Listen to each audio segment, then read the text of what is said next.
Range Community College presents Processes in Interpreting and Transliterating, Making Them Work for You, a 3-hour interactive teleclass featuring Betty Colonomos.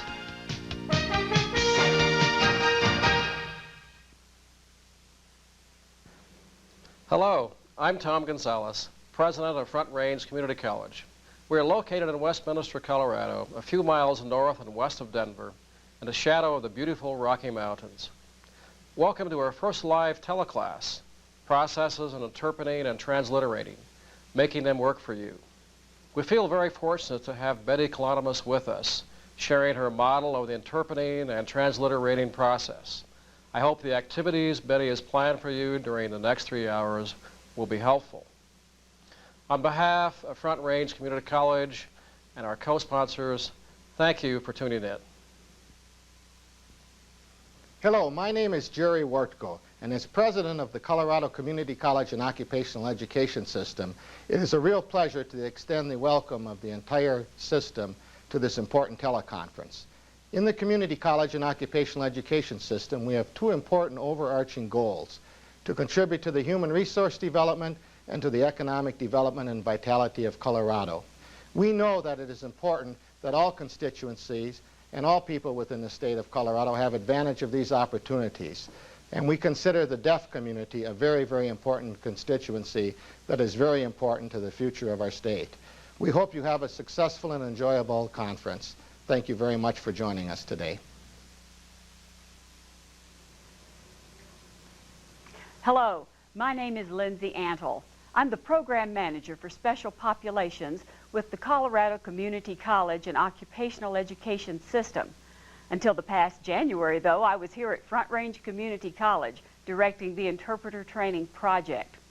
On behalf of my agency as well as Front Range Community College, welcome to Front Range's first interactive teleclass, Processes in Interpreting and Transliterating, Making Them Work for You. We're most fortunate to have Betty Colonomos with us as our presenter. Betty has been a leader in our profession for many years and is highly respected as an interpreter educator, an evaluator, and an innovator. Her model for the interpreting process has been a guide for many of us. She is the co-director of the Bicultural Center in Maryland and holds a BS degree in teaching speech to the hearing impaired, a master's degree in counseling rehabilitation from New York University, and has completed doctoral studies in linguistics at the University of Delaware. Betty has held a master's comprehensive skills certificate from RID since 1980 and holds a comprehensive permanent certification through Sign Instructors Guidance Network. From 1983 to 1987, she served as a member of the RID National Evaluation Board and has also been a national evaluator. She was president of the Conference of Interpreter Trainers from 1988 to 1990.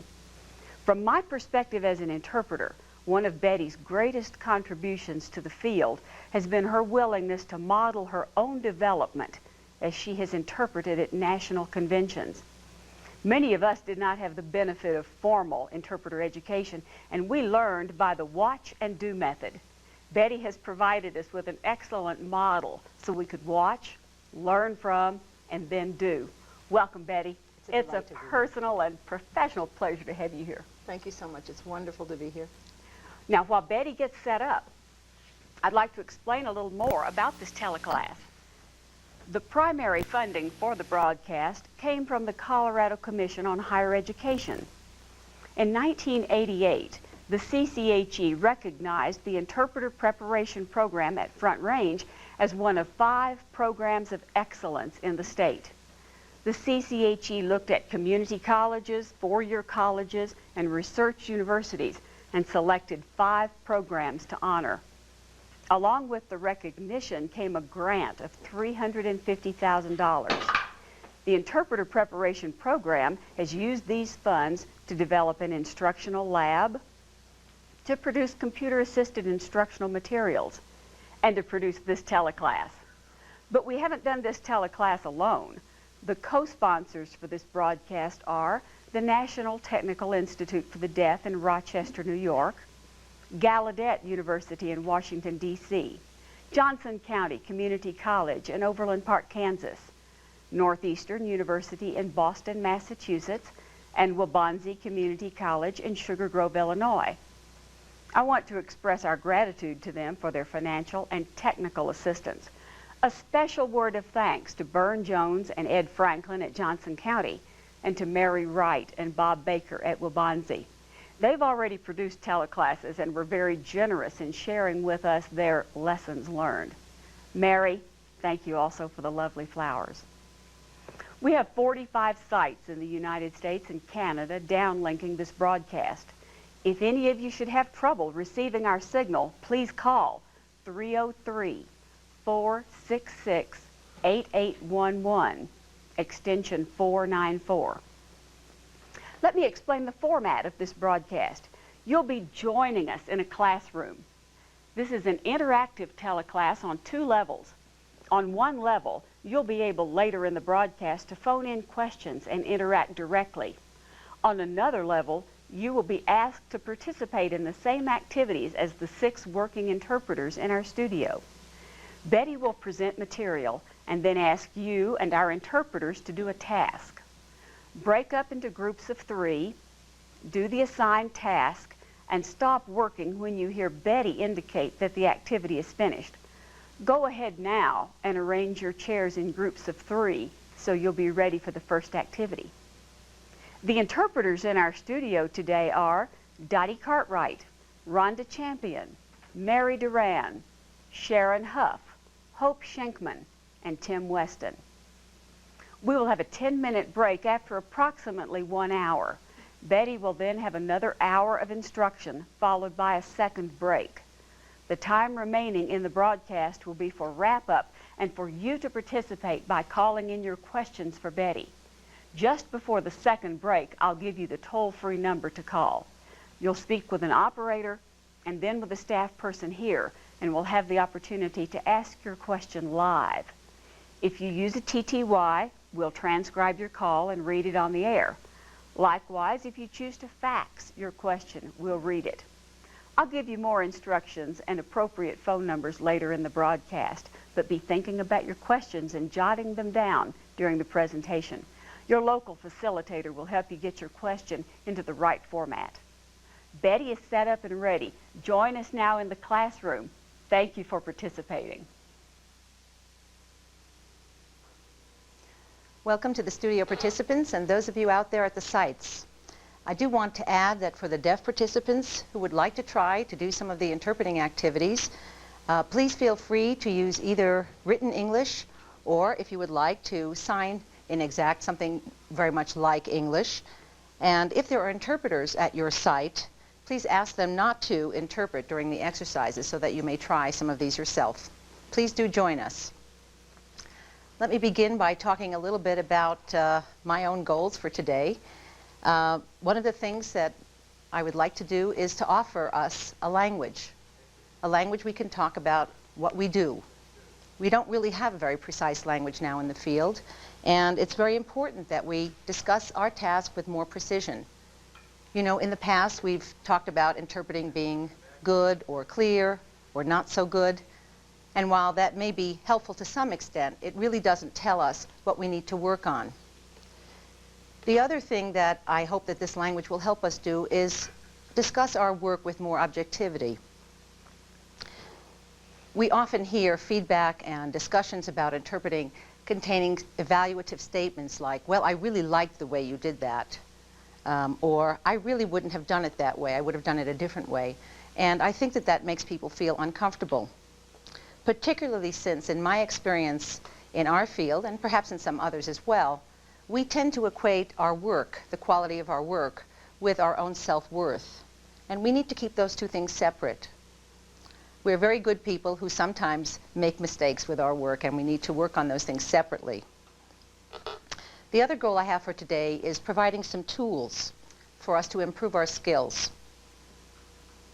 You will see a series of exercises that hopefully you will be able to do on your own and continue long after this program is over. You know, there's always a danger in doing a kind of capsule approach.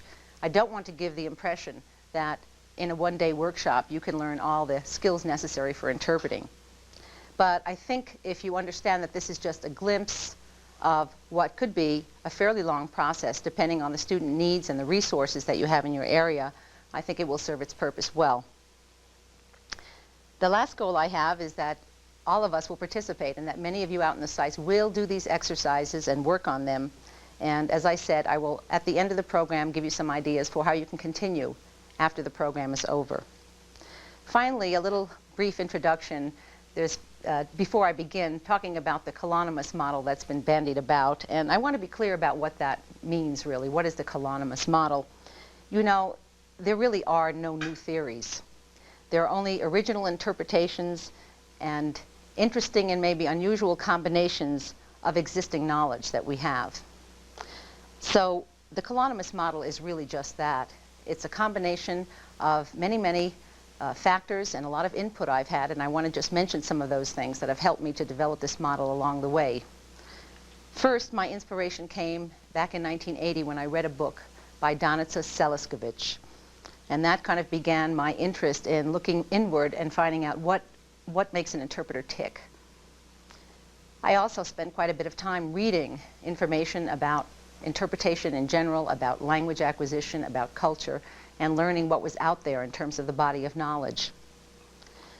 I've also had many wonderful, stimulating discussions with other colleagues in our field, and I thank them for those many hours of wonderful debate and discussion.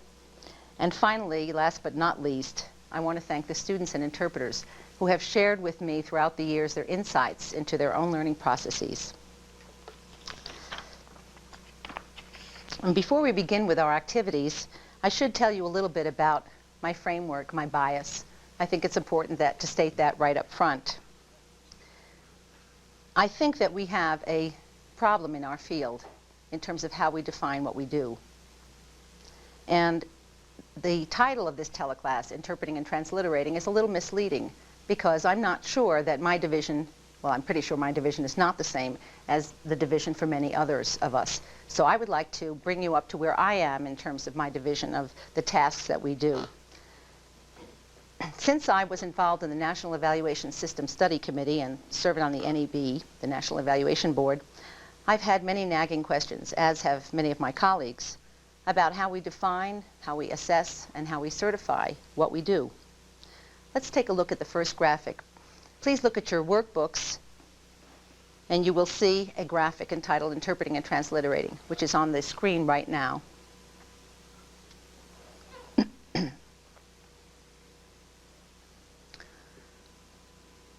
Let me pose a question to the group in the studio here. How can you tell the difference between a good transliterator who is producing something that has ASL in English in it, something that we currently call PSE, someone who has controlled the task, who has mastered the task, and producing an appropriate interpretation, and someone who has the same linguistic output, that same combination of ASL and English, but who is instead intending to interpret. And because there are problems with access to ASL or problems with the process, they are not able to produce ASL. They are producing a mixture. Could you tell the difference? If I showed you this one person, would you know which is doing good transliterating or poor interpreting just by virtue of the fact of their product? No, you would not. And that's something that puzzles me. You know, in our history, when we first started to teach interpreting, there was a common trend. Students would come into a program often with no sign language background. They would develop sign vocabulary. They would begin to transliterate until they got better and better at it, until they got more and more ASL, and slowly but surely they would move, hopefully, towards something that we now call interpreting. This idea has created a lot of problems. It's led to status differences. It's led to the idea that we have in our field that people transliterate because they can't interpret. There's something wrong when we create categories that don't distinguish between competence and poor performance. I think that this is not always the case. Sometimes people are producing certain linguistic output not because they can't interpret, but because they've made some very clear decisions about accommodating the audience. And we need to be able to recognize their work as valuable. Another problem with how we categorize these things by product only has to do with the fact that our standard has changed over the years. I look back to some interpreting that I did back in 1980 at the NSSLRT conference in Boston. And I remember how excited everyone was and how radical it was to have ASL interpreting on a platform. We were all very excited about it and thought, wow, this is really going to shake everyone up. Of course, now looking back at that material, I can tell you that we probably would call that transliterating today. So we really have changed. It's also not reflective of reality. Very often in ASL interpreting assignments, we work with bilinguals, deaf bilinguals, who would like to have some English in their interpretation. And finally, the dilemma we have is trying to decide at what point in this mixture of ASL and English does the amount of ASL become a critical mass enough for us to now call it interpretation. It just seems like a very arbitrary way of separating the two things. For me, the real issue in making categories has to do with, does the interpreter or transliterator control the task? And are they taking responsibility for the product being equivalent and appropriate? So the division of tasks really has to look at what is the work that's being done to arrive at the product, not simply at the product alone. Now, going back to that graphic you have in front of you, on the left side of the page, we have the current division as outlined by the Registry of Interpreters for the Deaf. On the right side, you will see a process-based division, which is one that I favor. The division now is based on difference in goal and also difference in task. One goal being to represent form, and then possibly calling that coding. The other one represent meaning. And then there are several possibilities when the goal is to represent meaning. One possibility is to interpret into ASL, as that left branch shows. The right branch shows a possibility to produce something which accommodates the audience, where the interpreter has control over making a decision about what and how much English needs to be in the interpretation. But nevertheless, they are still responsible for the speaker's meaning. I should point out here that the box that overlays the ASL branch is not very clear on your copy. It's actually supposed to be a lighter shade of gray, which means that it doesn't always come into play. It's an option. And what this shows is more what really happens. That is, sometimes an interpreter will produce PSE because that is their goal, and other times they will produce something that we call PSE because either ASL is a second language and they haven't yet mastered it enough to handle that particular text, or they're having some breakdown in their process, and so they're relying more on this form of the speaker. Many different factors will affect what the interpreter is able to produce.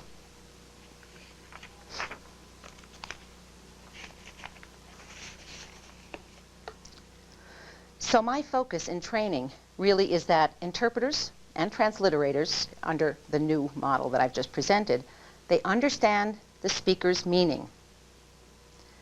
They produce an equivalent message. And third, and maybe most important, they are accountable for their decisions.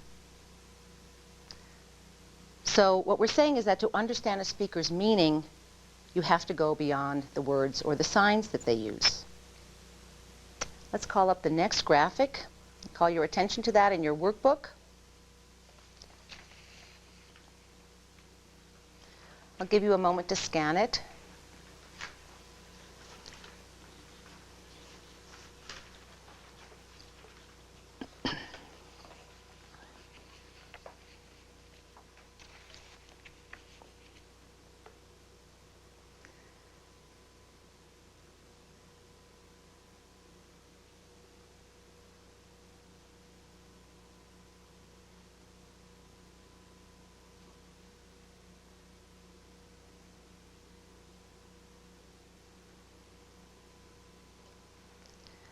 As you can see, arriving at meaning is fairly complex. There are many factors that come into play.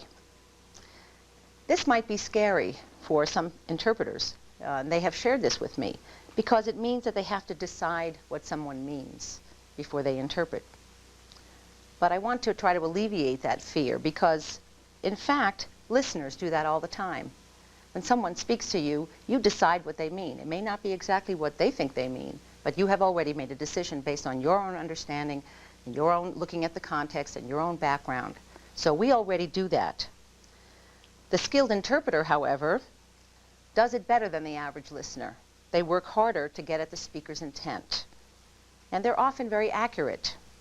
Sometimes they're not. But we have to face the fact that human communication is not the same as algebra. You cannot prove the formula, cannot prove that it's accurate. So there are risks involved. And there's also many ways to minimize those risks, which we'll touch on later when we talk about the larger model. So now how do we get at this meaning that the speaker is presenting us with? Well, I'm sure that someone sometime must have said something like, language is the great expresser of thought. And who could deny that? I'm sure that that's very true. However, language is also the great distorter of thought. Just as Dante pointed out to us, the translator is a traitor. And what he meant by that is that in translation, when you just substitute words in one language for another, you change the speaker's intent, you change the meaning, and he wasn't very happy about that. So how can we avoid this problem?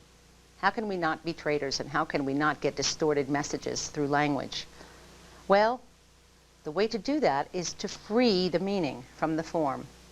Language is like a prison that's shaped by culture and shaped by its own particular structure that forces a thought that has many, many dimensions into some constrained form. And what we want to do is get it back to the full range so that we can put it into another form, which also has its constraints. So what these beginning exercises will do right now is to help us work on freeing the meaning, getting at the intent.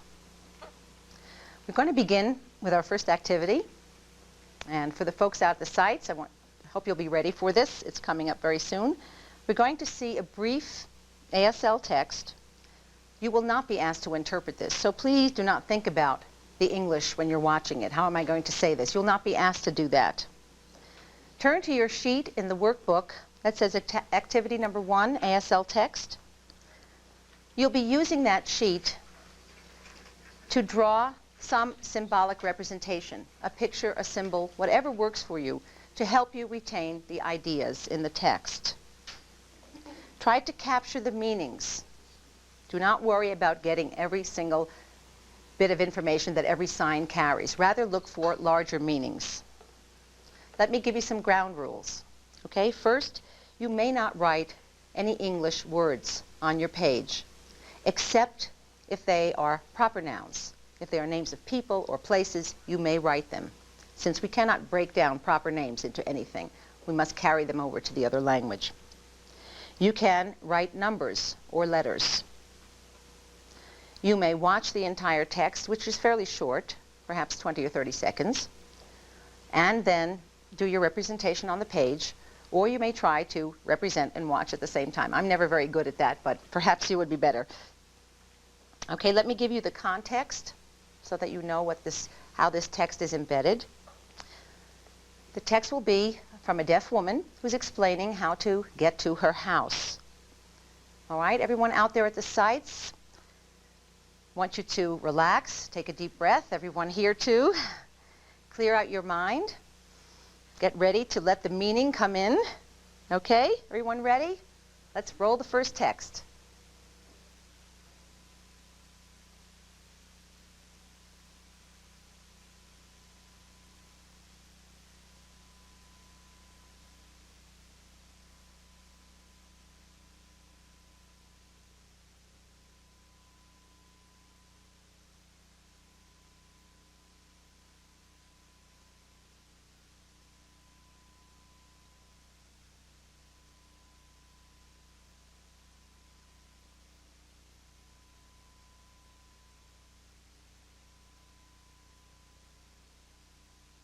Okay, I'll give you a moment to work on your representations.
Okay, I didn't know we had such good artists in the studio. Okay, why don't you get together in your group now? I'd like you to show your text to the other people in the group, talk through it. I think you should talk through it in sign, since the original text was in sign, and just show it around and see whether there are some differences in how people arrange things, whether different perspective, or whether there's some differences in understanding. Feel free to share among yourselves what you all understood from the text. Okay, so I'll give you a couple of minutes to do that, and at the sites, please form your groups and share your representations with each other.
Okay, why don't we come back together and talk about this a little bit?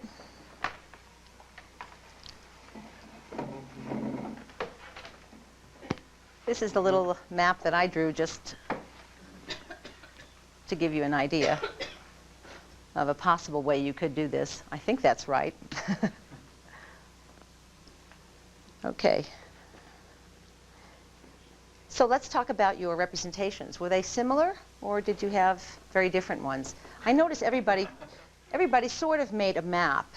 In other words, one option could have been that you could have just done it in a very linear way. You could have somehow represented 62 North, and then next to it you could have represented 117, you know, with a right, kind of an arrow going right. Then you could have said one light, then another light. That would have been much more of, based on the English, much more of an English way of thinking about it, in just one piece after the other, rather than putting it all together in something more integrated, which is what we have. Most of you have done something integrated. Actually, in fact, many people who would be watching this text might really not see a map. They might envision themselves actually in the car driving and just kind of feel the turning and so forth and so on. But I've kind of forced you to put it on paper, and since we don't deal with motion very well on paper, it's a trade-off. But that's another option, so that if you were representing it internally rather than on a paper, you might actually just see yourself driving, through the steps to get to the house. Let's ask the question that we had on our previous graphic. What's the goal of the speaker? What kind of a text is this? To get to her house. Yeah. Informative information. Okay, but it's more than information, because information is kind of a passive thing. Here's the information, do what you want with it. Isn't it more than that? Well, so you find her house. Okay, so what is that? We're talking about directions. Okay, so it's really more directions. That's more specific than just general information. Directions, obviously the goal is that someone will show up at this house and that they will have found it. So when if you were interpreting that, your goal is to present it in a way in English so that that person could actually find the house. Right? I hope that you out there at the sites have come to that conclusion also. All right, very good. Let's try another exercise. Again, you will not be asked to interpret. This time, the text will be in English. And we're going to change it a little bit. You can turn to your sheets that say Activity 2, English to English. And I would like each of the groups at the sites and here in the studio to select a letter, each person, A, B, or C. So why don't you do that now? And I won't look so that...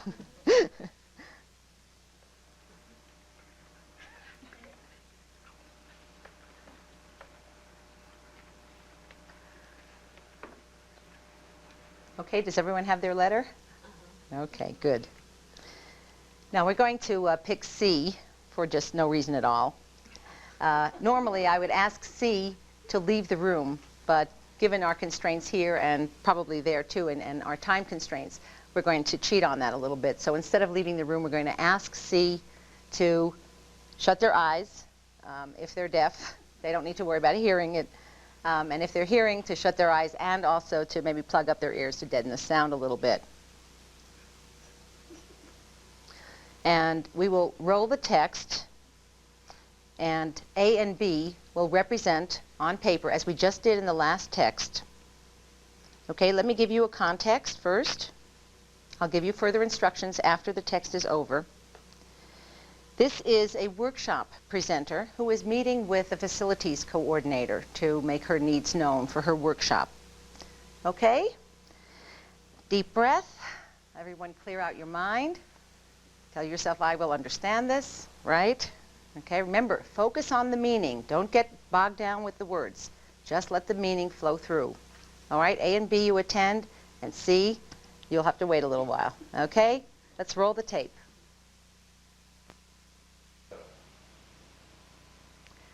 Oh, great. You're going to be helping me? Fine. What we need to have is, let's see, I'm going to need to have a screen here behind the podium. And can we get an overhead projector right here on the stage near me? And let's see what else. I will need a microphone. The seating probably should be horseshoe-shaped. Maybe 5 or 6 rows would probably cover the number of people. And a flip chart over here would be just great. Thanks, I appreciate it very much. All right, A and B, your time to do representing on the sheet. C, you can unplug your ears, or someone next to C, please tap them and tell them that they can. Okay, good. Just relax for a moment. Your turn will come.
Okay, I think we will meet now in our groups.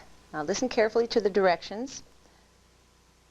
Person B in the group will look at their notes, their representation, think about how to say this again, and then I want them to tell C in their own words, but using the first person, the same thing that the speaker said, that the speaker intended. And C will be listening to the English text and draw a representation from B's English rendition. Okay? Everyone got that? Okay, and then after we're going to look at and compare C's and B's and A's. All right? So why don't we go ahead and do that now. At the sites, do the same thing.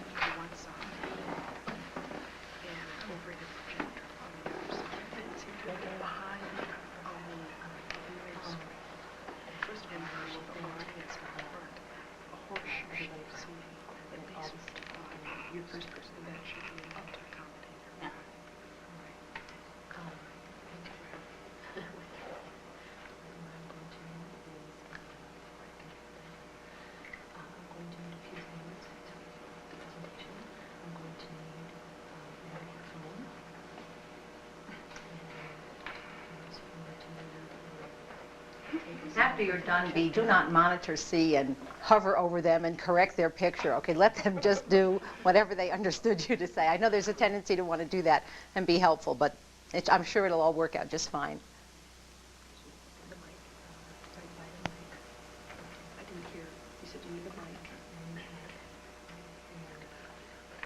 Go close to the mic.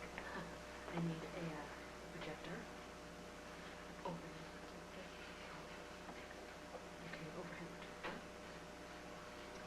And then behind, you know, on the screen to show. It's from the overhead projector. Probably what would be the best is seating in a horseshoe arrangement of 5 or 6 rows.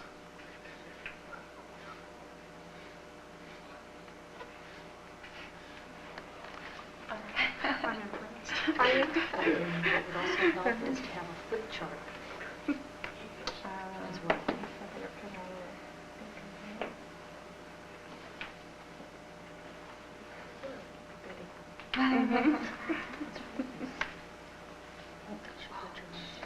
Oh, all right.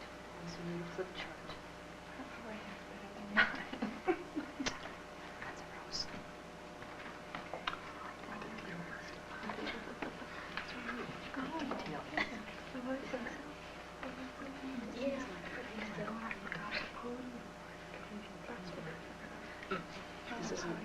This isn't your person with the ponytail, this is the flip chart paper. That's right.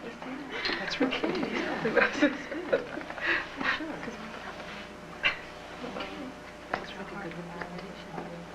Yeah, so you get the podium. Okay, the podium was supposed to be there, just somewhere near the mic. Well, I was going to put my chair so that you would know what it was. So how On opposite sides, so just I'm into this white thing, you know. No, it's going. Okay, you can begin now to compare and see if the representations are fairly similar. They should be. Hopefully that's what the goal is.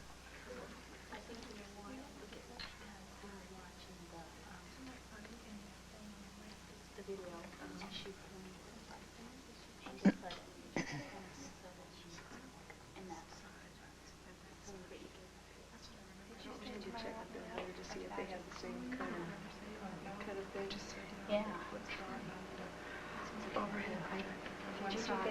And I think I did. So I went up here. And that's what I got. But it was harder to do. Just about this on the stage. Almost Oh, you were like a lot of it. And I did, you know, so people were to the audience. No, they're looking out the audience. Oh, that's interesting. Okay, so you have the speaker's perspective. Yeah. That's great. No, that's fine. Okay, so that's the audience perspective. What we noted was that they both had their actual items set up reverse of what I did. Mine would have been the Interesting. same as yours, because I'm from the speaker's perspective. That's right. That is the same. Oh, No, that's the same order as it was. And honestly, it was probably because she wasn't seeing the video and we were, and we saw her pointing on this Well, that brings up a really good point. Let's discuss that when we, okay, because that's really important. So maybe in English, when we talk about spatial things, we need to gesture exactly. Let's see what, okay. Which is what it should have been. And direction, but how did I get that from her? I think she motioned with her hand. There you go. Okay, we're just talking about that issue. Okay. Now, I'm trying to, what your perspective is? Looking down. Oh, you've got a bird's eye view. Interesting. Okay. I don't have a podium.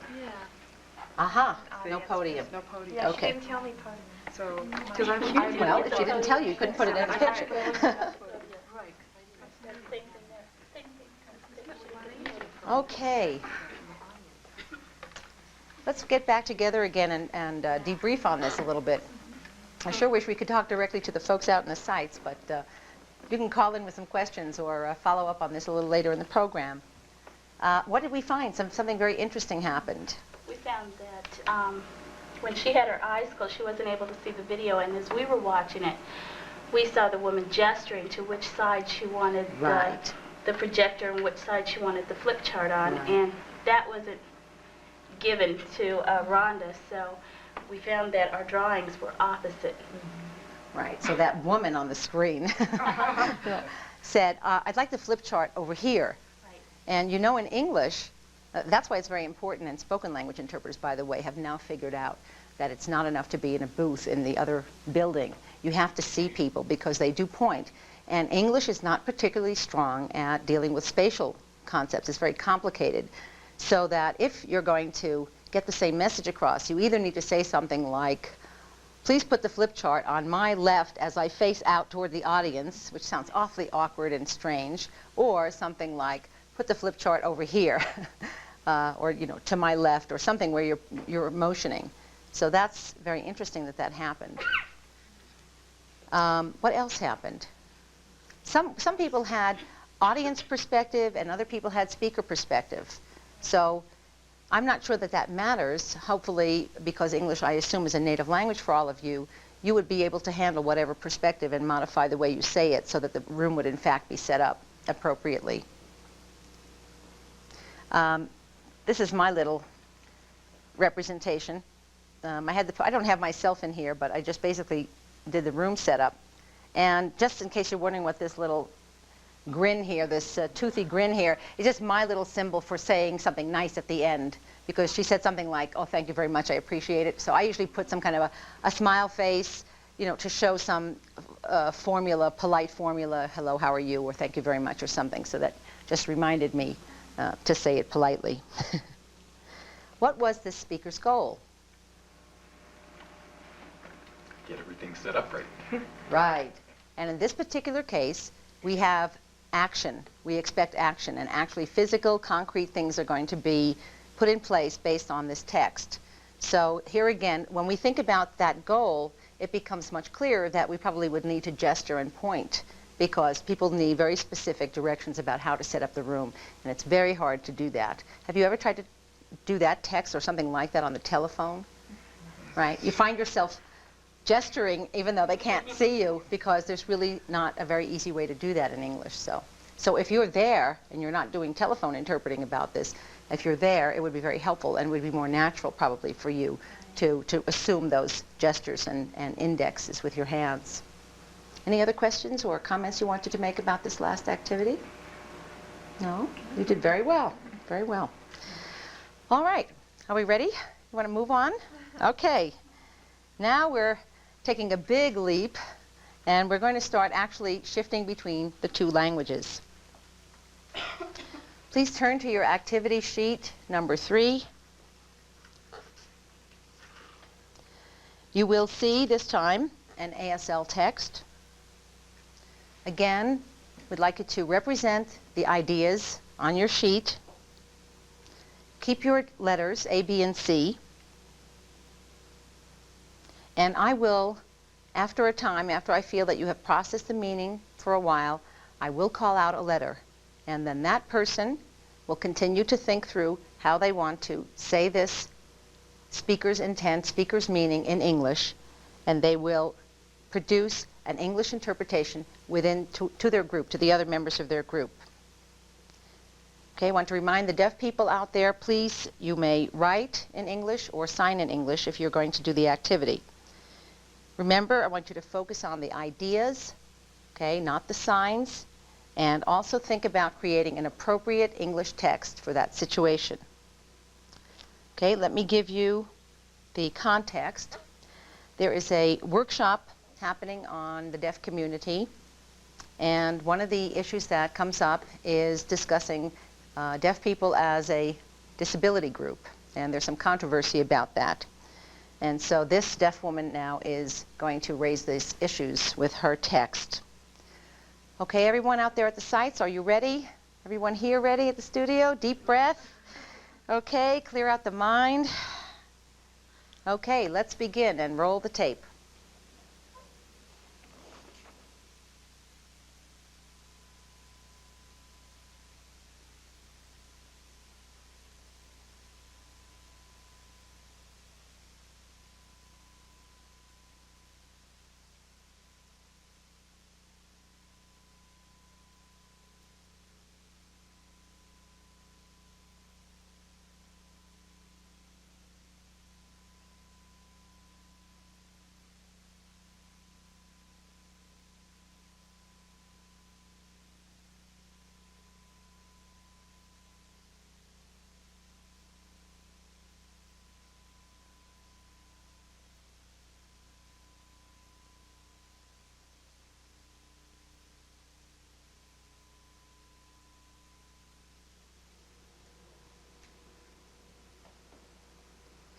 Okay, work on your representations.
All right, the lucky interpreter will be A.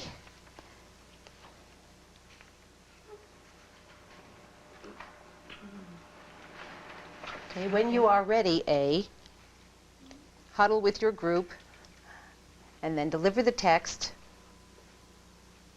All right? and then we'll give you further instructions. So let me know when you're done. At least in the studio, let me know when you're done. I'm going to guess when you're done out at the sites. Okay, why don't you shift your chairs around so that... Okay.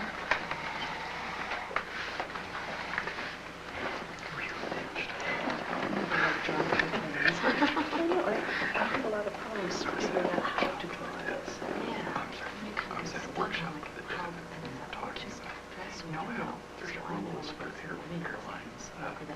The FAA has rules where they need to go. Well, there's a rule that you cannot sit by the window by an emergency exit if you're handicapped. Okay, it's definitely not. That's one of the questions a lot of people ask. I got years ago. I got a ticket. I noticed. One time, I was going to fly, about 2 years ago, I was going to fly somewhere. The stewardess And so I took my plane ticket. she wrote on Gave it a to piece of her. paper, are you hearing They have impaired? rules, I and wrote they're back, saying no, that people with I'm deaf. disabilities I think she can't use was, I the emergency exit. I said, Um, so she left. So one day I was going to fly and I gave the ticket taker, and she wrote down a little note and she asked me if I was hearing impaired, and I said no, I'm deaf, and so she let me know that I could use it if need be, and so I'm asking, is being deaf a disability or not? That's the question that we need to answer. Okay. Okay, your discussion now can focus on whether or not the speaker's goal in the original and the interpreter's goal in the text were the same, whether they were both effective, whether there were some differences perhaps in the content. You can talk about that a little bit, or whether the content was exactly the same. Did the interpreter shift the material any and alter the order? And maybe why do you think that that was done? Okay, and if there were any problems, I want you to try to answer the question why. We're going to get into that idea about why in a moment, but let me give you just a few minutes to process this or debrief on this activity, okay? Same thing for the folks out in the sites. Okay, please continue a little bit of your analysis.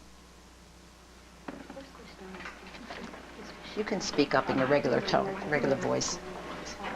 Like coming off, are you deaf? Like if you're deaf, well, I think they're saying disabled because I was thinking that she said disabled people could not use the emergency exit. Right. Yeah. She might say Normal voice. Am I? Because I remember the instructions or whatever. Okay. Did you actually was the main goal. but was that a serious question? So, okay.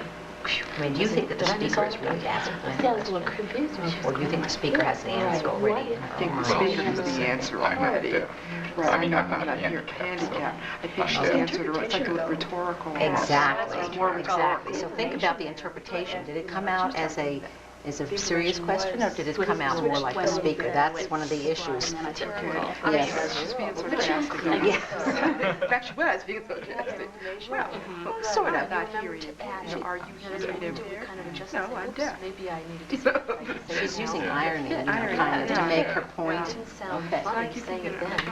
It sounded natural, like she might have done that too or something. She had very natural, but the information was changed a bit. And with deaf, Do you think that that changed? Did it change the impact having it shifted around? Was it more or less powerful? There was that little Maybe you say better in the English to make those transitions, obvious perhaps. to me, and I could then answer an emergency which shows my what to do. Because she said I got my ticket, and I liked my ticket. I knew I liked that. So we already know where she stands on that. Oh, yeah. because of the ticket situation. Okay. Some of that was the end. But the same Because deal. look what happened. Yeah, because she was allowed Which to. is it? That's the big deal. I like my See, and I like my I got confused going to with sit him here. using cities next to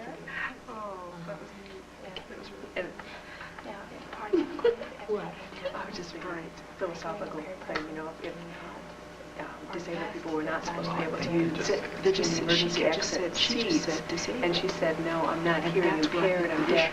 You know, it's like, okay, the only people who are not disabled are the ones that have an impaired tactile perception. You know. Okay, let's come back as a whole group and talk about this text. It was quite an interesting text. A lot more to it, perhaps, than only the language shows us, right? All right, what was the speaker's goal? What kind of a text was this?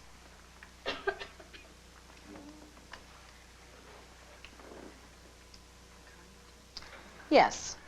This talked about a real experience, okay? So in some sense it was a narrative, okay, described real life experience. But was this just merely saying, well, here's something that happened to me in my life? Do you think that that was it? No, no, no. There's a lot of agendas there. Okay, what was the speaker really saying? We need to think about this issue. It's an issue to ponder more. So she's posing, perhaps even challenging the audience a little bit. Okay, and how does she accomplish this? How does she get that across? Well, I was going to say it's more through her use of irony that, no, this really is not an issue based on my personal experience. This is really not an issue, so what's the big deal here? So she's saying more, this is not an issue for me, it's been resolved a long time ago, but you folks are still talking about it as if it were a real issue. Right. Okay, so, and she asks questions, right? She opens with questions and she closes with questions. Are these serious questions? Is she really asking? No. Should your English interpretation be asking the audience a question that expects a response? No. She uses a rhetorical device, and we all know what she thinks the answer is, right? She doesn't. She's not real open about it. It's not overt, but it's very clear where she's coming from. And part of you understanding this text meaning has to do with you understanding something about deaf people who think the way this woman thinks. Deaf people who have a strong deaf identity, deaf people who have certain feelings about labels, and perhaps if you did not have any of that background, you might have missed some of this. So that's, again, now where this meaning stuff comes in. You know from associating with different kinds of deaf people, there's no doubt in your mind where this woman stands on this political issue, right? And in your English, somehow, because we're assuming if the people who are relying on your interpretation don't have this background, obviously, because they wouldn't understand sign language if they did have the background, you have to find a way of saying this so that they get a very clear message, although perhaps not overly direct, because this deaf person was not overly direct about it. Okay, so some of the questions come to mind about why we made the choices we did. Some of you rearranged the order of the text or made certain decisions about how to handle it. And that question why is the question I think we need to be most interested in. Not so much what the interpreter did, although that's of some interest to us, but more important to me and more interesting to me is why the interpreter did it. And because if we discover why, then we get a handle on ways to change our process and improve. If things are just happening because they happen and we're not in control, we don't have very good prospect of being able to do something with it. What we just did in this last activity was consecutive interpreting, in case that wasn't obvious to any of you. We went through basically 3 stages: understanding it, representing it, and producing it. We are going to be going to break now, and when we come back, I'm going to introduce a model that continues with this progression of the 3 stages, and we're going to learn how to use this as a tool so that we can understand our inner processes and other interpreters' inner processes better. Also, I'd like to suggest that the folks out at the sites and people here in the studio, that you change your groups during the break so that you have different people to work with, different perspectives. Okay? And so we'll go to Lindsay now, and I'll see you all after the break. Thank you, Betty. We're going to take a 10-minute break now, and during this time, please start writing down your questions for Betty. At the end of this next segment, I'll be announcing the phone and fax and TTY numbers for you to call. Thank you.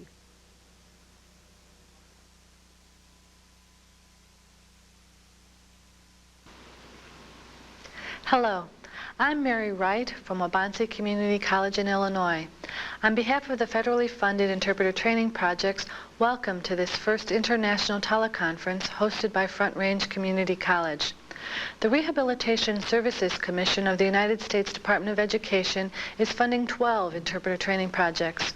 10 of these programs are regional and cover the United States, Puerto Rico, Guam, and the Pacific Trust Territories. 2 of the projects are national in scope and are working on specific curriculum development projects.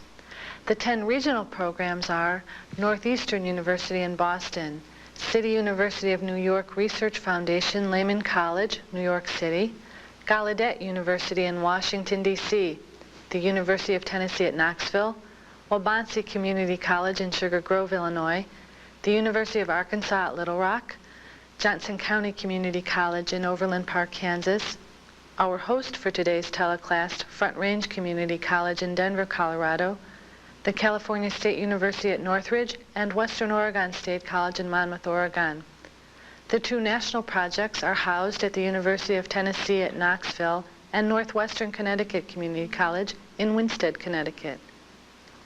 We have 2 mandates from the Department of Education to increase the number of skilled manual and oral interpreters available for work and to upgrade the skill and knowledge of interpreters who are currently working in the field. This is accomplished through a variety of offerings, which include workshops, classes, instructional materials, mentorship programs, consulting, and co-sponsoring or producing teleclasses such as this one. Please take advantage of the resources available from the federally funded program in your region. Again, welcome to this teleclass, and I'd like to offer a special thanks to Lindsay Antle for the guidance, support, and leadership she has offered through the years to the federal projects. Thanks also to Front Range Community College for being our host today. Welcome to Gallaudet, a university with a proud and distinctive tradition. As you move about our campus, you will see many things you would see at any university, and some that you may find unusual. Excuse me. Excuse me. Where is College Hall? Excuse me. The back guy.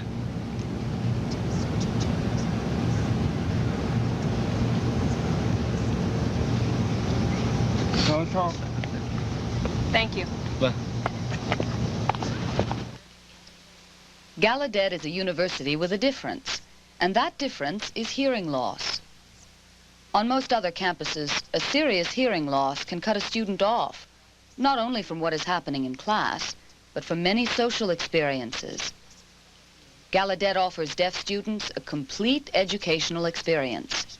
And because education is much more than books and classes, Gallaudet also provides its students the chance to create, to compete, to participate, to become completely involved, to explore and develop every aspect of their personalities, talents, and interests, just as any other university students. It has grown from an institution serving 8 students to a university composed of several schools offering many exciting programs. The Model Secondary School for the Deaf and the Kendall Demonstration Elementary School, both located on the campus, develop programs, curricula, and materials for primary and secondary hearing-impaired students across the nation. In keeping with this legacy of dedication and innovation, Gallaudet has regional centers throughout the United States to extend delivery of services.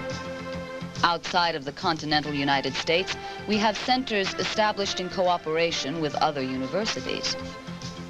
The International Center on Deafness assists international organizations by providing training, technical, and consulting services to strengthen educational and vocational opportunities for deaf persons the world over. Through research, publications, and public service, we have become the world's leading center of knowledge about hearing loss. Our National Information Center on Deafness answers thousands of questions each year from people throughout the nation and abroad. And Gallaudet's services not only benefit deaf people, but also people who have begun to lose their hearing, people with mild and moderate hearing losses, hearing persons interested in deafness, families with deaf children, deaf persons with other disabilities, and many others. Gallaudet's special environment accentuates communication. Some deaf individuals depend on speech and lip reading, but most prefer a combination of speech and sign language. Therefore, we use the combined or simultaneous method of communication. To provide the maximum opportunity for everyone to understand, our professors say everything using both speech and sign language at the same time. The key to Gallaudet's philosophy is providing opportunities to grow and learn, making them fully accessible to all students who can benefit from them. Our goals are the same as those of any fine academic program, but to reach them, we sometimes have to do things a little differently. Take, for example, our program that uses written English as the language of instruction in the classroom to teach writing. We call it English Natural Form Instruction. A network of microcomputers allows these students to use written conversational English to learn how to write. They learn simultaneously with their peers and receive immediate feedback from their teacher. We constantly seek ways to use the latest in technology. This synthesizer assists with auditory and speech training for our secondary students. Doing things differently lets us provide them with what they came to Kendall Green for, an education as broad and as deep as their talents and abilities allow. Being a bit different lets Gallaudet achieve the same goal that other universities strive for, to provide students with as rich, as stimulating, and as fulfilling an educational experience as possible, and thus to equip them to contribute to the fullest extent of their abilities as adult citizens.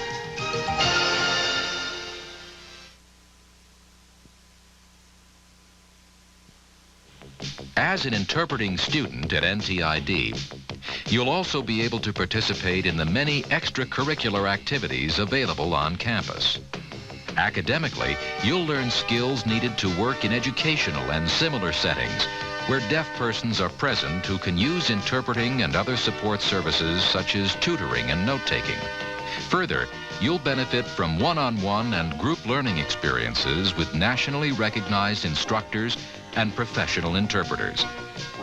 To fine-tune your interpreting skills, our instructional lab will let you take what you've learned in class and around campus one step further. In this lab, you'll be able to record your interpreting skills on tape. Then, along with your instructors and peers, you'll be able to review your work and evaluate your progress. Finally, you'll complete 2 internships that will give you the opportunity to use your interpreting skills in the professional marketplace. Upon graduation from NTID, you'll be well prepared to enter the professional workforce, and you'll be in demand. Each year, approximately 95% of our graduates seeking positions in a variety of settings find employment. If you're interested in learning more about how NTID can prepare you for a career as an educational interpreter, write us. The Department of Support Service Education offers an intensive sign language program to assist potential students in meeting the entry requirements. Waubonsee Community College established the interpreter training program in 1976. It is the oldest and most comprehensive program of its kind in the state of Illinois and is offered at a college where approximately 75 to 100 deaf and hearing impaired students enroll each year. Both the interpreter training program and the hearing impaired program have been named exemplary by the Illinois Office of Education and have received national recognition from the American Association of Community and Junior Colleges for their distinguished services. Completion of course offerings can lead to either an associate in applied science degree or a certificate. Interpreter training courses are offered at Waubonsee Community College's convenient Aurora campus, which is readily accessible to the Chicagoland area by both bus and train transportation. In 1985, Waubonsee Community College became one of the federally funded regional interpreter training programs through the Department of Education, Rehabilitation Services Administration, and the Office of Special Education and Rehabilitative Services. Renewed in 1991, This grant has afforded Waubonsie the opportunity to provide outreach training to interpreters throughout RSA Region 5, serving Illinois, Indiana, Michigan, Minnesota, Ohio, and Wisconsin. Our mission is to increase the number of qualified interpreters working with the deaf community and to allow opportunities for interpreters to enhance their knowledge and skill. We believe that today's teleclass is one of the numerous ways in which we can serve sign language interpreters.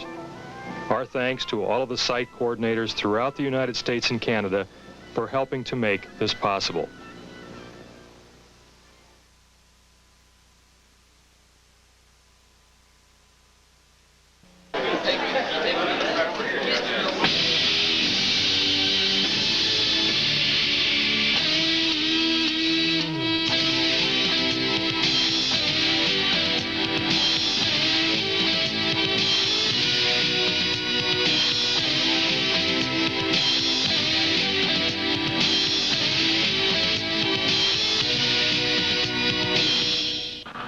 Where do we want to get the formula? So what could we push? You could help you start with the label. If the label starts with a number. Interpreter training, serving the classroom it will be a and the community. Of legislative ethics, PACs, and lobbyists. Thank you. Red carpet treatment and a blue ribbon education at Johnson County Community College. Front Range Community College enjoys a well-established reputation for its leadership role in the educational process. From its beginnings in 1968 as the North Campus of Community College of Denver, Front Range Community College has evolved into a dynamic system with 2 campuses, 6 outreach sites, and the largest community college enrollment in Colorado. A wide range of academic and vocational courses are offered here, designed to meet the rapidly changing needs of the marketplace and the diverse student body we serve. In 1989, the Colorado Commission on Higher Education awarded a Program of Excellence grant to the Interpreter Preparation Program at Front Range. This grant has enabled the Interpreter Preparation Program to facilitate building a state-of-the-art center for training professional sign language interpreters. The program offers a 2-year associate degree for students, as well as workshops and refresher courses for working interpreters. One of the key features of the Interpreter Preparation Program at Front Range is the unique Multimedia Learning Lab. Designed to enhance the effectiveness of interpreter training, the lab offers advanced audio and video resources to make the learning process come alive. The 15 custom-designed carols are connected to a computer-controlled console. The instructor or lab assistant can monitor the progress of each student and is able to provide immediate feedback. The lab is designed for 2-way audio and video recording and playback. While the instructor plays a pre-recorded audio tape into the carols, the students use the miniature color camera and VCR built into each station to make a videotape of their signing. Or, while the students watch a pre-recorded videotape, the headset-mounted microphone connected to the audio cassette recorder in each carol allows them to make a tape of their oral interpretation. The lab also serves as a small classroom for interpreting students. One of the walls in the lab is painted blue and is used as a neutral backdrop when making video recordings of interpreting and testing using Super VHS camcorders. A smaller room adjacent to the lab has been equipped with several carols for student use and also has a blue wall for videotaping. An interactive, computer-based learning program on directional verbs has been developed to assist students in the interpreter preparation program. Additional interactive programs are now under development and will soon be available for use. Aspects of Interpreting, an introductory course, is being developed as a telecourse for off-campus students.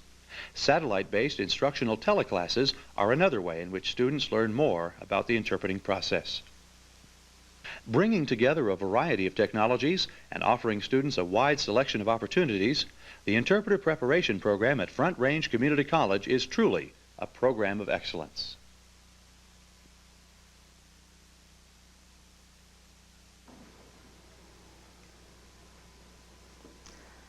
Welcome back, everyone. As promised, we're going to continue on with the model that we've been working with consecutive interpreting. I call your attention now to the next graphic, You will see it on your screen, and please locate it in your workbooks. It's entitled A Pedagogical Model of the Interpreting Process.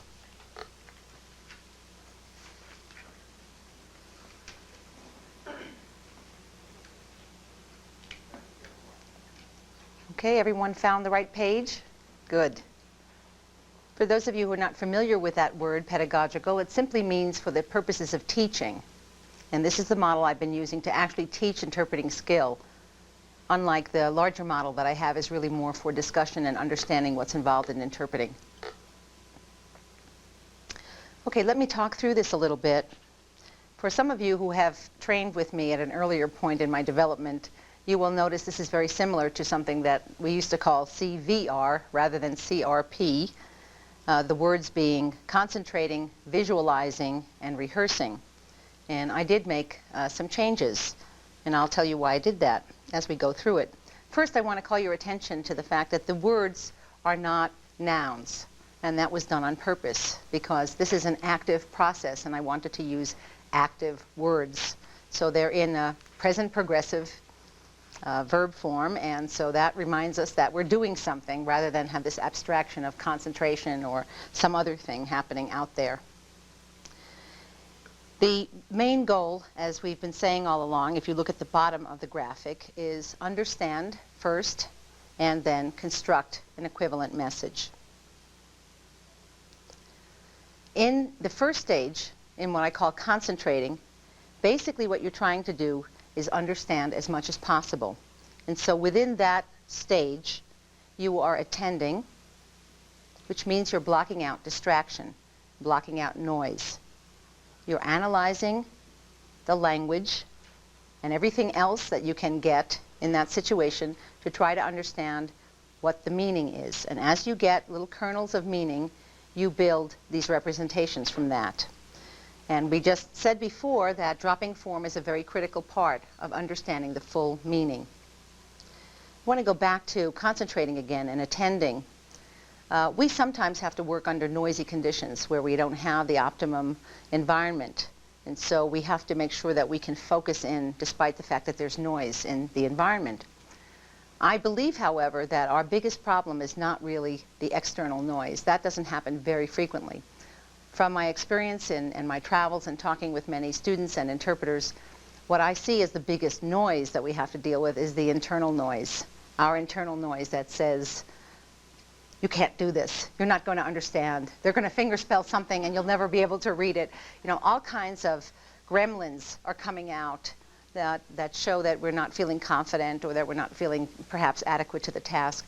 And it's those voices that actually, it's almost a self-fulfilling prophecy. The voices get in the way, and then we really don't understand, and then we say, see, we didn't understand, and then we just feel bad, and the gremlins keep going.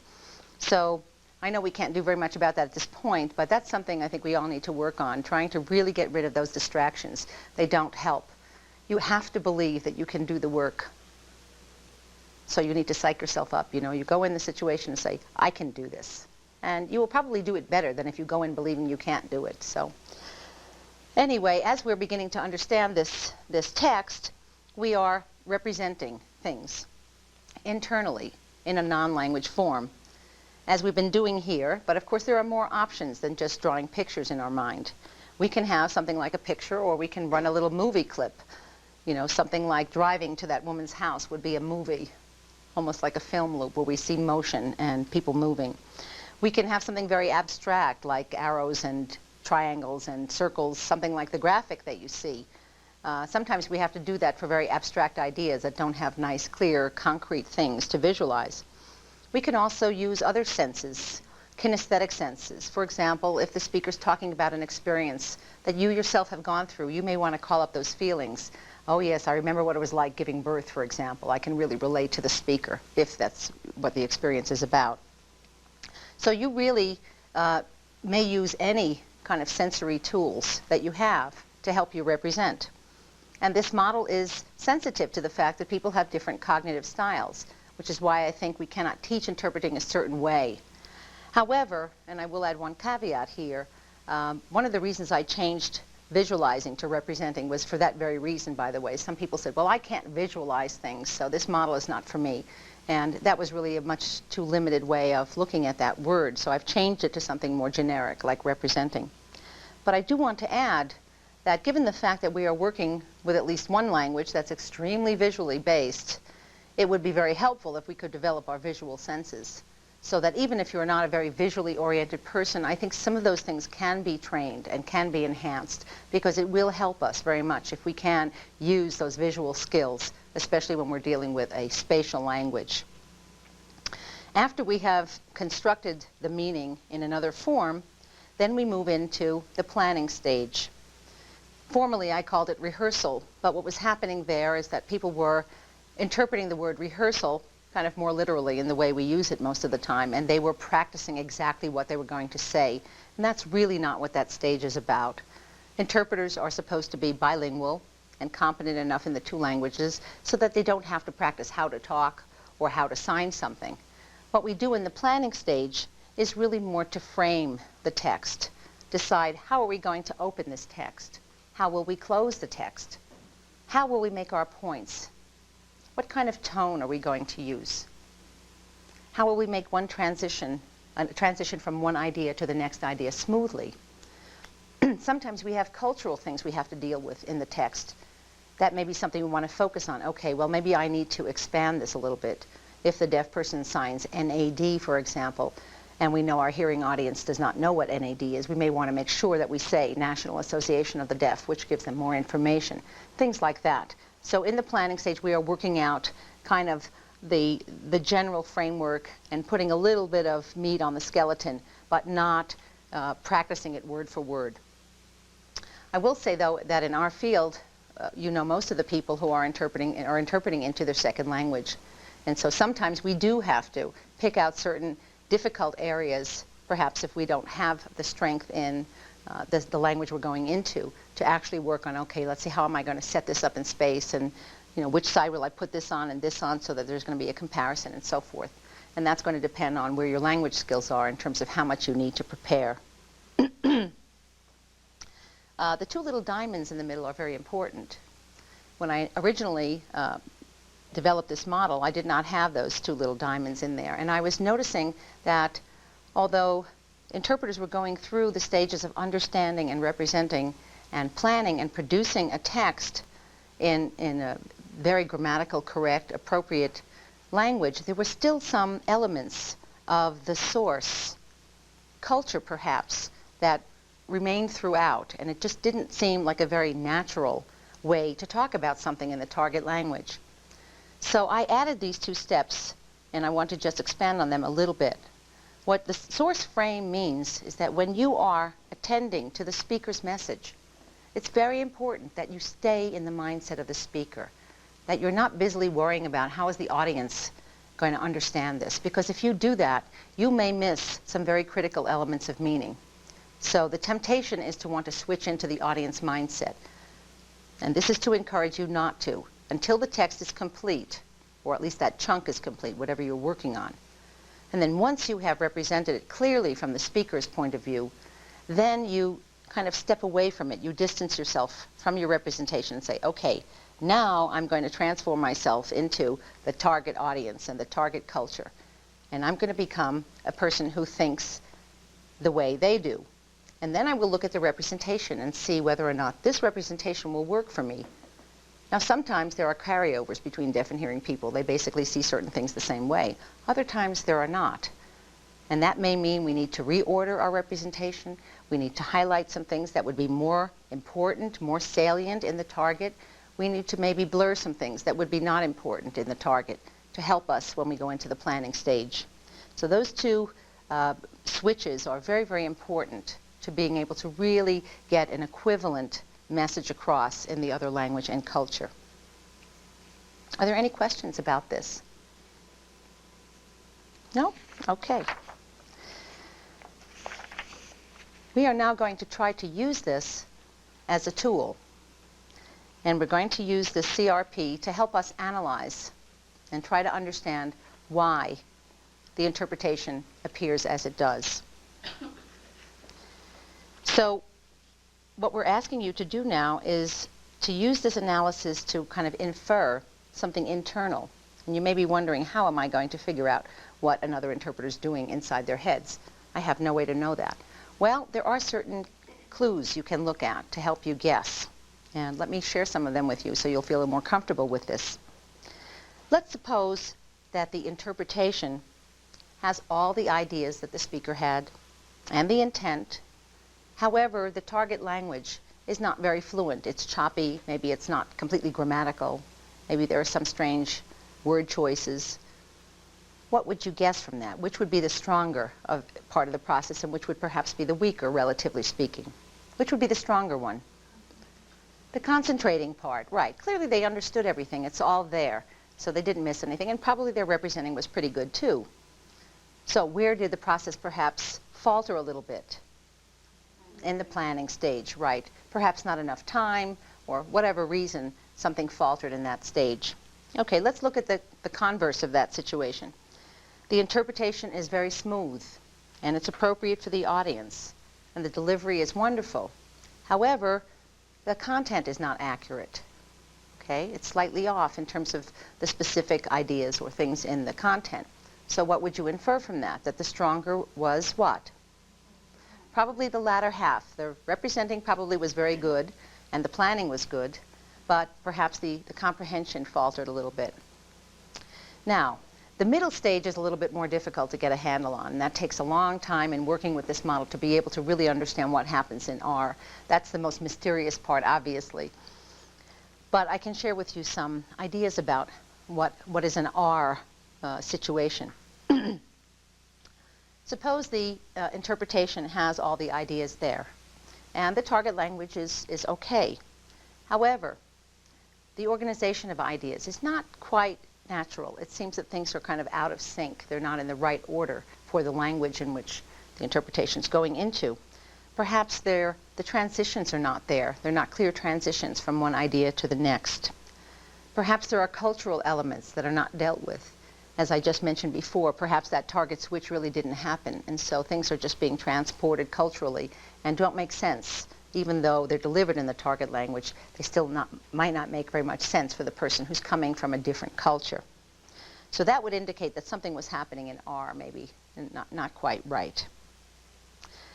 Remember, this CRP analysis, it requires a lot of time and a lot of practice, and I realize that I'm not giving any of you any opportunity to really develop your skills, but we will get a taste of it, and you can continue this work after the program. Most important is I don't want you to have performance anxiety about this. The point of doing the analysis is not getting it right. The point of doing the analysis is what you do and what discussion you go through to get to your answer. That's really more where the value is, in just examining the other person's process and your own process. I'd also like to suggest that out of the sites, I'm aware that there are people who have had this training before, and if they are available to you at the sites, I would encourage you to use those people as resources and have them assist the groups as they do the analysis. That would be very helpful. All right, so we're going to move on now and add another task to this complex exercise. We're going to watch an ASL text. Now, I'm also going to remove a little bit of a support for you, even though it may be a little early to do that in the real world, or just to show the different progressions. We're going to remove the paper crutch.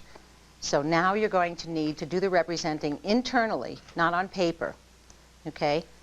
So I want to encourage you now to really attend, because you will not have the paper to refer to. Create some mental representations that you can remember what the important points are, and then work with them from there. Remember, as you are watching the text, every time you understand something, bring up some kind of a symbol or some kind of way of marking that. As you're watching, you can just continue to watch and put a symbol up on your little bulletin board in your head somewhere, and you'll get back to it later when the text is over, and then you can work with them some more. Ask yourself continually throughout that process, in the back of your mind should always be the question, what is the goal? What is the goal? Remember how important that was in the last one. And now I'm going to ask you to pick your letters. This time we'll remove our bias from the beginning of the alphabet to the end. Okay, so this time you'll pick the letters X, Y, and Z. Why don't you go ahead and do that now?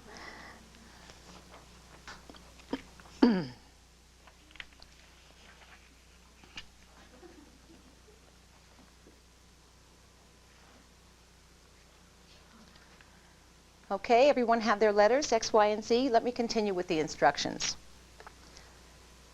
We will do what we did in the previous exercise. I will select a letter, and the person will interpret to the other members of their group.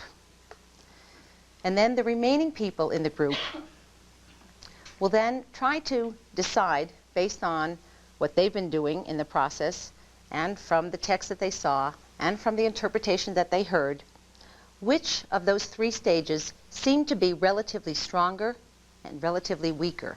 Remember, not perfect and terrible, relatively stronger and relatively weaker. And try to infer why. Maybe you could pick out some examples. Now, if you can't do that your first time around, that's fine. You've got a lot to focus on.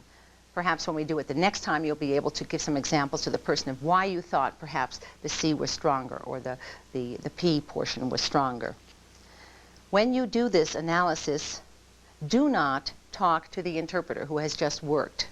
They're tired, they've just done something, they want to breathe and relax, so talk to each other. There's another reason really that I would like to do this. I know that it probably violates hearing cultural norms and seems to be rude. You're talking about someone right in front of their face.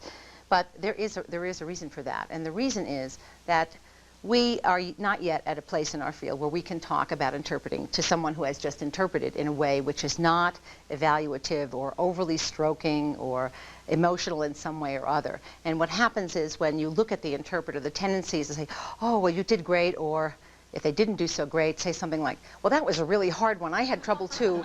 You know, and everyone knows what you're saying. You know, the message behind those words is, oh, I blew it. It was terrible. So rather than get caught up in all of that, what am I supposed to say to them to make them feel better? You don't need to do that. You talk to the other person. The interpreter can just relax and not, have to worry about making the other person feel better, about making them feel better, and you get caught up in all those dynamics. Okay, so then after the two people have decided, okay, yes, we agree, and you may disagree at first, so that's good if you disagree, because then you can talk it through.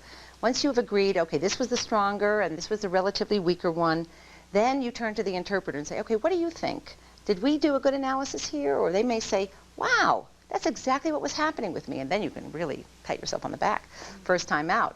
Or they'll say, I think I was doing something else. Or sometimes they'll say, I don't know what I was doing, but now that I'm hearing you talk about it, I have to think about what I was doing. And that's the whole purpose, is getting us to start looking inward eventually to be able to monitor our own interpreting later on. I will be here in the studio, unfortunately not at the site, but you might have resource people there.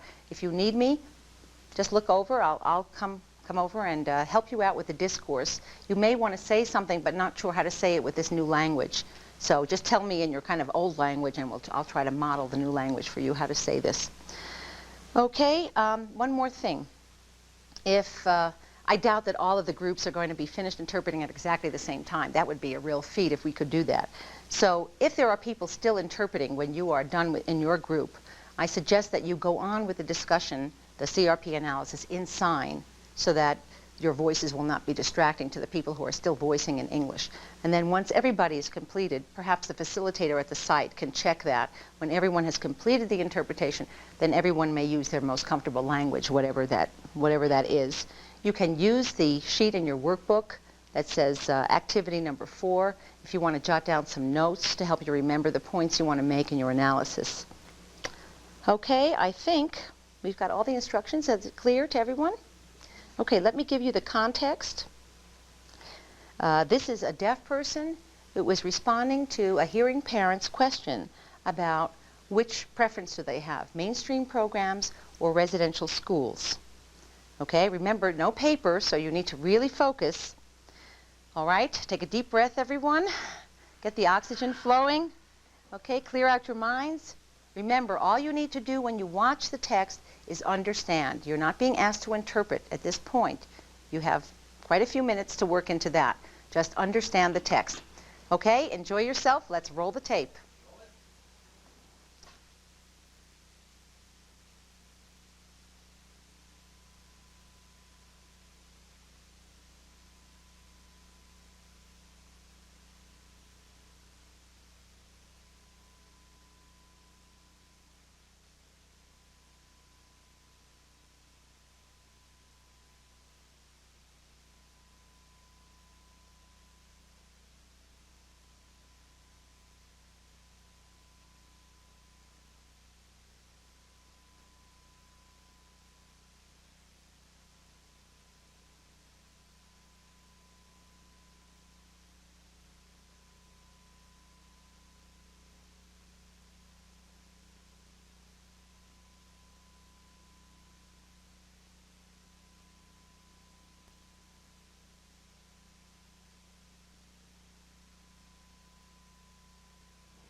I see deep mental activity. That's wonderful. All right. Our special person to interpret this text will be Y. And X and Z will do the analysis. Why don't you cluster into your groups, and when you are ready, make sure you allow yourself to do the planning. When you are ready, deliver the text, and then the analysis can begin.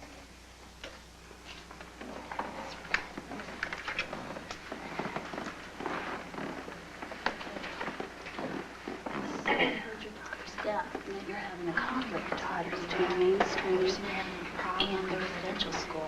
Well, I'd like to express my opinion to you about the residential school. I grew up at the residential school. And the reason I advocate the residential school is because I've seen both the mainstream program and the residential program. No, that's not really the mainstream program. You can learn reading, writing, and you're with your parents, but at the residential school, educate. You learn more. Can you educate Self-identity, self-esteem, tacitly? And how do you learn that? You can't learn that through books and writing. You learn it through social with your peers by signing. Can you and being around that environment, and that's why I advocate the residential school for your I child. don't think so. And that's the reason I advocate a residential school, because all of those things are intended to.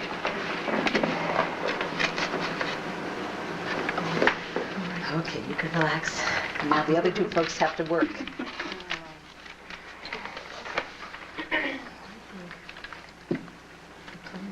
Seems strong. It's my first thought, because it did seem kind of smooth, like that. You can speak in your normal. You can speak in your normal voice now. Kind of the output was smooth, and flowing, and to represent the ideas too. But you're allowed to look at the sheet. Good. It'll help. She had a pretty good idea. Talking about. I noticed some things in the representing area. The kinds of things I noticed was that the interpreter was really putting herself in. I wonder about that just in the middle, representing the role of being a teacher or a professional person who was giving a professional opinion on schools. The vocabulary that she used, the word choice was very appropriate for a professional, but also was very comfortable in terms of how since it wasn't so much like a parent, a lay person would understand. Right. Since it did involve parents of their child. But the advocacy. I know in my head I was putting it entire but it wasn't really like setting up the tables like for that other thing. It wasn't as visual. Really. But the concentrating seemed to have been there, because to me it seemed like the ideas were there.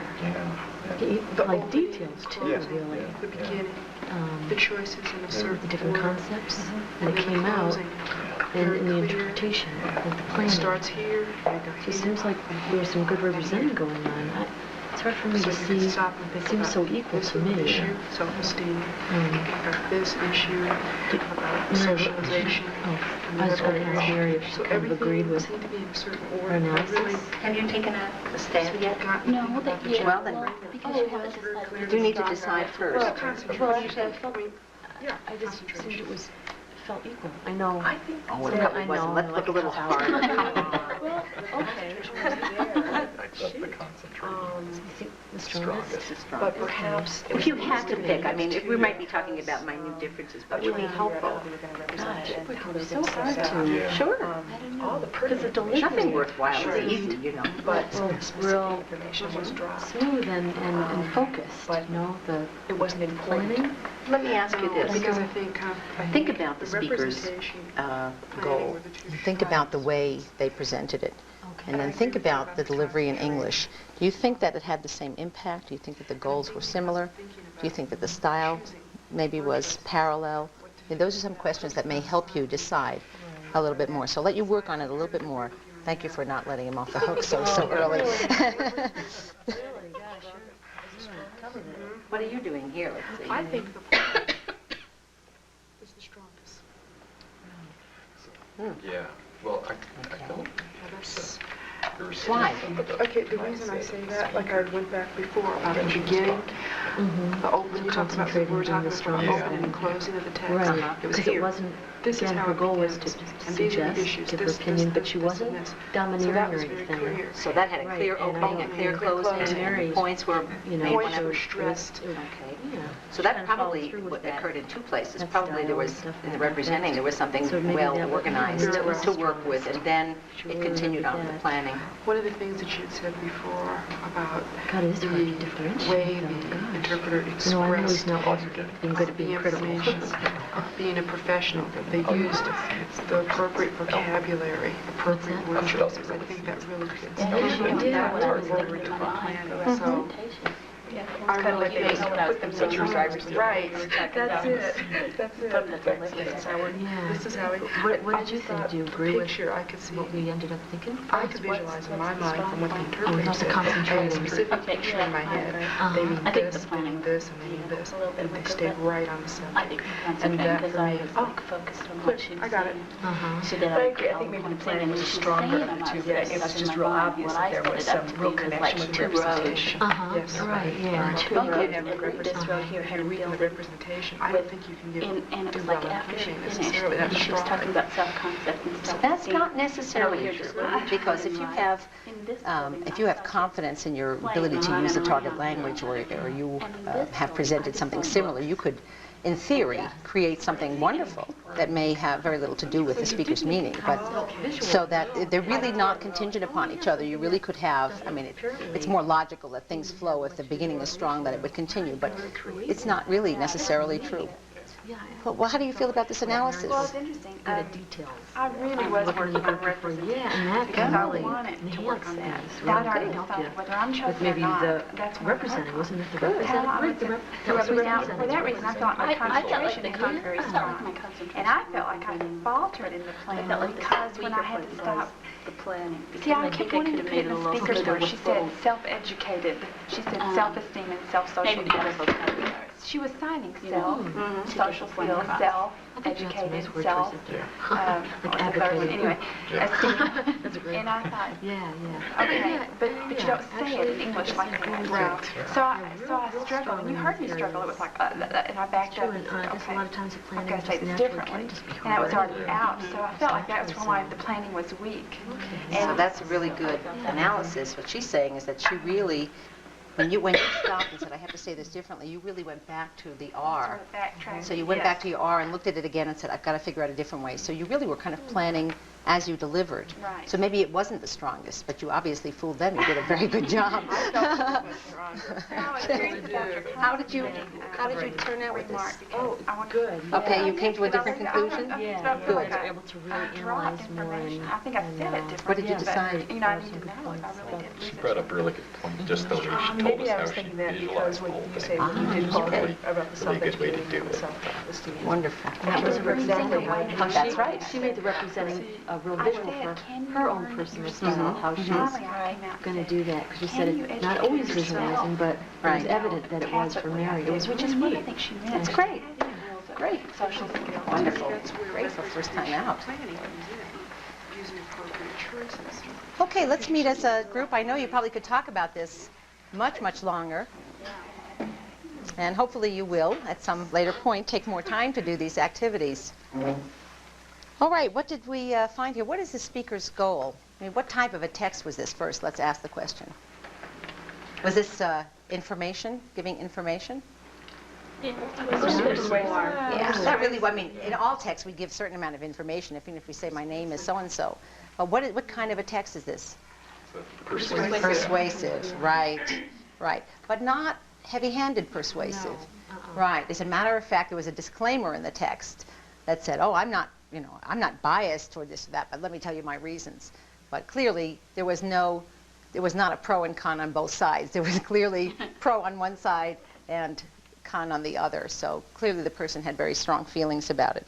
But the delivery needs to be also not heavy-handed because the style was soft and obviously did not want to be too overbearing to the parent.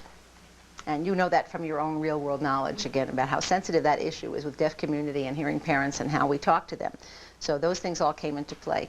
And there were some differences in the two groups in terms of strengths and weaknesses. I think you did an excellent job with your analysis. In this first group here, you struggled and couldn't really figure out where, and then the interpreter's input helped you to refine that some more. And here there was maybe a reversal of, or there was a difference of opinion between what the interpreter was feeling that they were doing and what people saw on the outside. But that's good. That makes for interesting discussion. If everybody kind of sees the same thing, it's pretty boring. Well, now that we've got this down, right? We've got this mastered. Let's do another one, but let's go in the other direction and see what that feels like. Remember, for most of the people doing these activities, you are now going into your second language, so you might see a different pattern. This may not feel the same way. I do want to caution you at this point. Just because in one text, perhaps, your C is weaker and your planning is stronger, it doesn't mean that you have a problem with C, that you can't concentrate. It's only true if after doing many of these activities, you see a pattern that you're consistently weaker at the C end, or you're consistently weaker at the planning end. It may mean that you need to focus on developing more skills for how to attend better, or taking the time to plan, or maybe getting some help on what am I supposed to do in the planning stage. So don't jump to conclusions based on one or two samples, please. I want to caution you about that. All right, so we're going to keep the same letters, and we're going to see an English text and hear an English text, and for the deaf people, see the English text.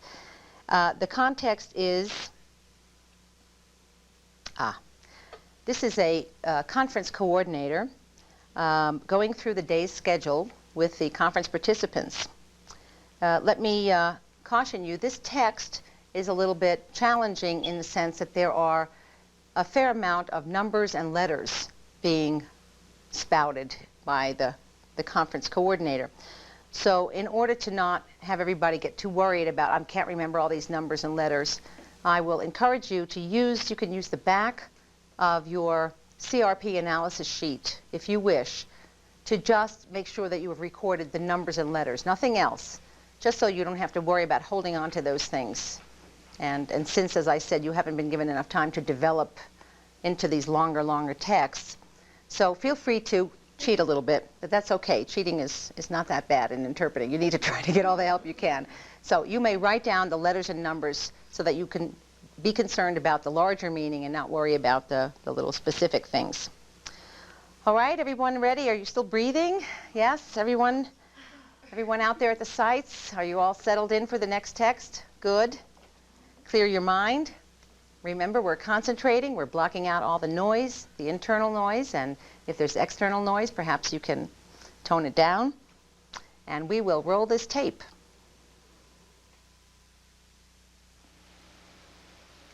The conference program for today will be as follows. We will have an hour-and-a-half plenary session, followed by a half-hour break. Then we will break out into discussion groups using rooms A through H. There will only be a maximum of 15 people allowed in each of the rooms. Then we will go to lunch until 1 o'clock. And coming back from lunch, you will see in your program book that there are 3 one-hour workshops. They will all be repeated in 3 different rooms with 40 people in each. And then after dinner tonight, we will have an entertainment program in the ballroom at 8 p.m. Are there any questions?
Interpreter will be Z, and X and Y will do the analysis. You may move into your groups. Take a little time for planning. Again, for many of you, this is second language, so take a little time. Think how you're going to make this clear.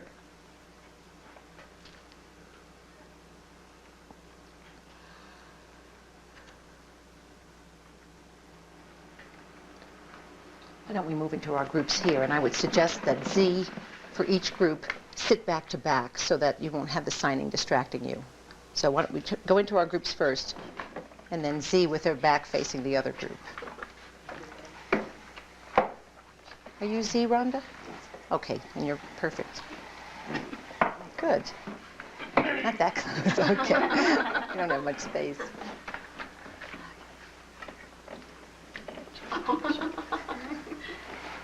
Okay, take your time.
Okay, you can begin your analysis.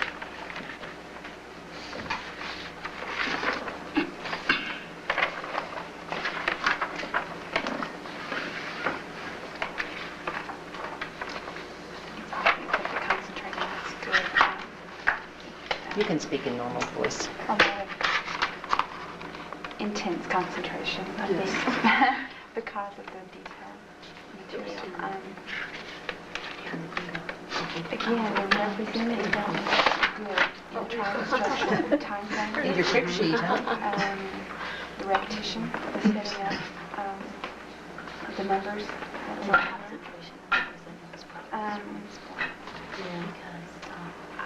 I struggle. Well, I don't know. I felt the representation was really good. Because of the way everything was set up, like it's a good detail. So I noticed that connected with concentration. Because it must have been really one of the strong points too, because it came most of that, I mean, I got the general idea. But a few groups of concentration, I thought, okay. Because I'm remembering certain things, certain points that I felt might have been a little more important, a little again were dropped, but it made up for it in stressing this and this. Right. Specifically, I think we're planning to the 3 1-hour meetings after lunch are repeated the time events. And, you know, because then we arrived at dinner, and that didn't account for all the afternoon time. So that does relate to concentration, and yet the planning I thought was very good. Very good, because I know this happened and this happened and that happened. And the time frame was usually indicated. That's the only place it became muddy. So I think that's probably a concentration issue. I think so more than planning, because then I'm thinking, okay, transition. Why do you think the planning would have been the It takes place in planning. Sometimes I felt a little, not lost, but a little, I was like, oh, okay, but then it goes back to, I know exactly how many people, I know what rooms, I know what time. It didn't like, things that was pretty real much. slow. So I think the strongest point It was is there. representation. But there was some halting. But there was And I some, think yeah. the weak, the weakest is concentration. Okay, you know, it wasn't like a, planning was really. So there was a sense of, I'm not sure how to sign this in the clearest way from you. In other words, it wasn't like automatic and just natural. Right. Looking. Yeah, I think he was planning this, and still doing that, so. Repetition. Right. I had that doubt that those were repeated, but it seemed like that was less important than, but I remembered it. But I felt like my representation was because I felt really awkward in terms of how I had set it up, that it wasn't clear. And I remember the whole time I was doing it thinking, this isn't clear, and how do I make it more clear? So the representation is looking next to me. Well, you know, yeah, no, I understand why you would feel that way. Yeah. Exactly. Yeah. I don't know, how do you feel that you haven't seen the actual meeting room? I've seen the hotel or whatever, conference center. Haven't seen that yet. You know, like we've done before. Only 15 people can go in there. Let's raise that point when we debrief as a group. Why don't you raise that point about what you do when you're really in the situation, you don't know what the hotel looks like, or the center looks like. So with what you had, you did the best you could with what you had. Just set it up here, here, and here, because you don't know if it's going to be set up in a hallway, if you don't know if it's going to be in another building. Detail. You don't know. You got like all the See, plans, at least like in we here, knew you know, what our schedule was for today.